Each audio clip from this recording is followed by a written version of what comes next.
Women, here's a revolutionary idea. Date with a purpose. What purpose? Getting married. Whoa, am I moving too fast for you? Making you uncomfortable?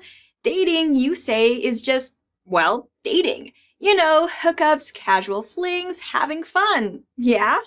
Who said so?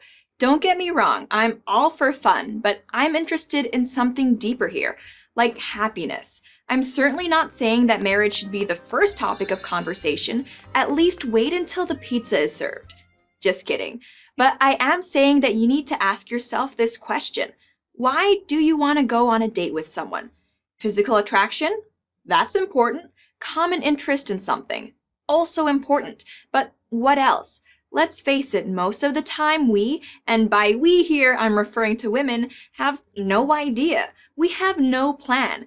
That's okay as far as it goes, but as far as it goes is not very far and frankly not very smart. But let's play out the scenario.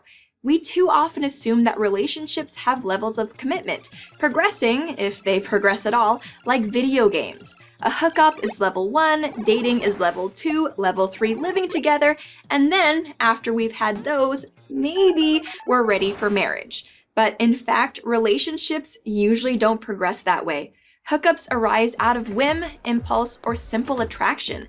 Dating is often based on compatibility or convenience, and sometimes on the hope that something serious might develop.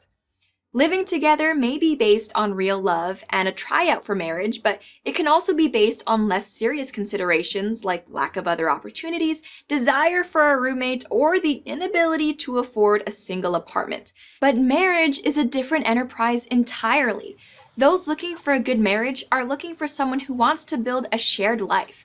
They're looking for someone who shares their values and beliefs, moral, political, and, where applicable, religious. They view each other not only as a partner, but as something even more profound, husband and wife.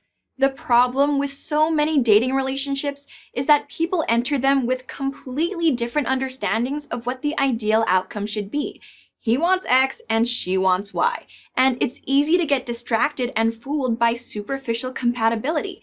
They're thrilled they both like kombucha, kayaking, and karaoke on the weekends. That's all great, but when do you get down to the stuff that really matters over the long run? Stuff like marriage, family, faith, and values.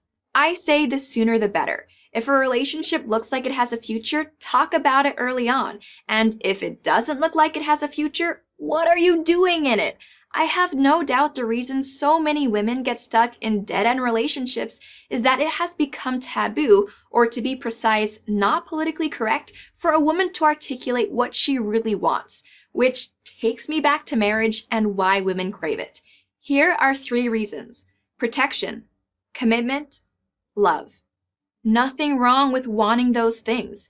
It is something women have wanted and great societies have valued for thousands of years. It is something men still want too. Little wonder study after study shows that those in good marriages are happier, healthier, even wealthier than those who are not. Like anything you want, you have to work toward it, and anything that isn't moving you toward your goal is a waste of time. What's the difference between living with someone and marriage? It's the difference between referring to the man in your life as my boyfriend, significant other, or partner, and referring to him as my husband, and him referring to you as my wife as compared with my girlfriend. Ask anyone who has taken the plunge and they'll tell you, living together and marriage have little in common. It's sort of like the difference between living in a country and being a citizen of that country. The latter, with its commitments, obligations, and expectations, means a lot more. To someone who tells you that a marriage license is trivial, just a piece of paper, here's a good response. If it's just a piece of paper, why are you so reluctant to sign it?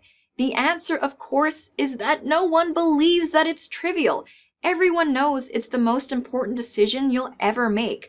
So, treat it that way. Here's a good rule of thumb. Think about the kind of relationship you want as much as you think about the kind of career you want. I'm not anti-career, I'm just pro-relationship, specifically pro-marriage, because when you get it right, that's the best relationship there is, and it starts with the first date. I'm Lauren Chen, host of Pseudo Intellectual on Blaze TV for Prager University.